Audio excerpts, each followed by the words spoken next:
दोस्तों, मूवी की शुरुआत में हमें सबसे पहले एक कार ड्राइवर देखने को मिलता है जिसकी कार से एक हिरण का एक्सीडेंट हो जाता है। दोस्तों, इस हिरण को देखकर ऐसा लग रहा था कि शायद ये हिरण मर चुका है, लेकिन कुछ समय बाद वह हिरण कुछ अजीब तरीके से खड़ा होता है।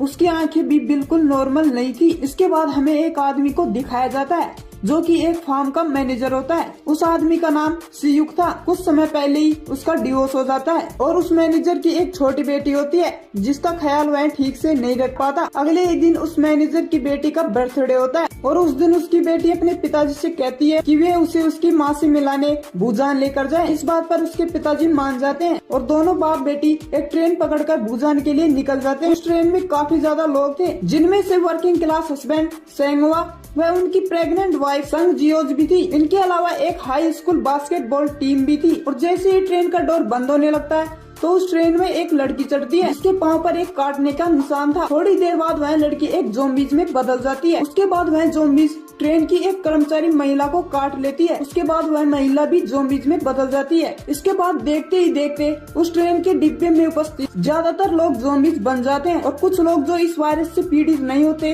वे दूसरे डिब्बे में चले जाते हैं जहाँ पर अभी तक कोई भी ज़ॉम्बीज का शिकार नहीं था। लेकिन वे जब न्यूज देखते हैं तो उन्हें पता चलता है कि यह वायरस ट्रेन में नहीं बल्कि पूरी कंट्री में फैल चुका है और इसके शिकार ज्यादातर लोग बन चुके हैं। जैसे ही ट्रेन अगले स्टेशन पर रुकती है तो वे सभी पैसेंजर एक साथ भागने लगते हैं, लेकिन वहाँ पर इर्द गिर्द पहले से ही लोग ज़ॉम्बीज बन चुके थे, जिन्हें देखकर वे सभी पैसेंजर वापस ट्रेन की तरफ भागते हैं और सभी अलग अलग डिब्बों में छिप जाते हैं। इसके बाद उस ट्रेन का कंडक्टर ट्रेन को भूजान की तरफ ले जाने की सोचता है। ऐसा इसलिए क्योंकि उस देश में कुछ ही शहर ऐसे थे जहाँ पर इस वायरस का असर बिल्कुल नहीं था। उन्हीं शहरों में से भूजान भी एक शहर था जहाँ पर ये वायरस अभी तक इन्फेक्टेड नहीं था। इसके बाद सीकू, सेंगवा व यंगुक ट्रेन में रास्ते ढूंढते हुए बाकी लोगों से मिलते हैं और ये 6 लोग बाकी पैसेंजर से मिलने के लिए अगले डिब्बे में जाने की कोशिश करते हैं, लेकिन उन्हें बीच में काफी ज़ॉम्बीज से लड़ना भी पड़ता है। लेकिन काफी मुश्किल से ये उस डिब्बे में पहुंच जाते हैं। लेकिन अगले डिब्बे में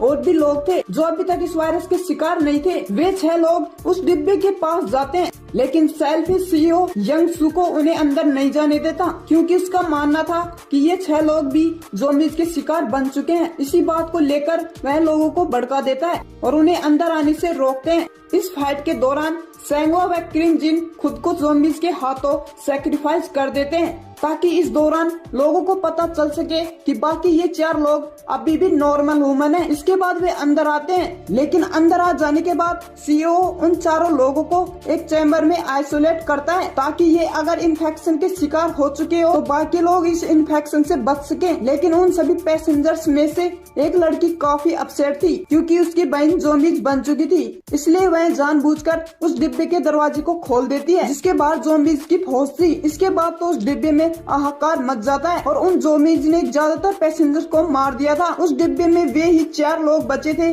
जिन्हें सीईओ ने चैम्बर में आइसोलेट किया था। इसके अलावा सीईओ और एक ट्रेन का कर्मचारी खुद को बाथरूम में बंद कर लेते हैं और अपनी जान बचा लेते हैं। लेकिन फिर हम देखते हैं कि इस ट्रेन का रास्ता आगे से जाम हो चुका था क्योंकि उस ट्रेन की पटरियां आगे से पूरी तरह ब्लॉक हो चुकी थी। इसके बाद बाकी बचे हुए पैसेंजर ट्रेन से उतरकर दूसरी ट्रेन ढूंढने लगते हैं और ट्रेन ढूंढते समय वे सभी अलग अलग हो जाते हैं।